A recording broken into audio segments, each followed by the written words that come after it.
আওয়ামী লীগ মুক্তিযুদ্ধ না করে মুক্তিযুদ্ধের টোটাল মালিকানা যদি নিতে পারে, বিশ্বাস করেন যদি আপনারা সতর্ক না থাকেন, 24-এর আন্দোলনের মালিকানা আওয়ামী লীগ দিল্লি রেজিস্ট্রেশন করে নিয়ে নিবে, নিশ্চিত থাকেন।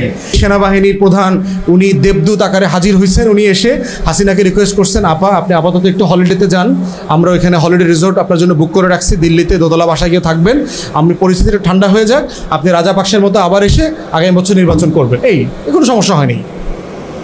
বক্তব্যটা এরকম না? খেয়াল করছেন টোটাল বয়ানটা কীভাবে করতেছে? হ্যাঁ, মানে বিশ্বাস করে ইউনুসকে দিছিলাম দায়িত্ব, কেউ দেখি মব ঠেকাইতে পারে না, এই আবার খুন খারাপি। সুশীলরা বলা শুরু করছে না, আইনশৃঙ্খলা পরিস্থিতির এত খারাপ অবস্থা 16 বছরেও নাকি ছিল না।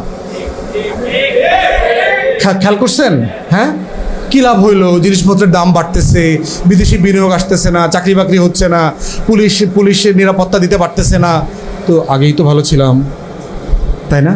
এমন রাষ্ট্র কি চেয়েছিলাম, তাই না? ব্যাপারটা এরকম, এমন রাষ্ট্র কি চেয়েছিলাম? এই রাষ্ট্রের জন্য কি 1400 মানুষ জীবন দিল?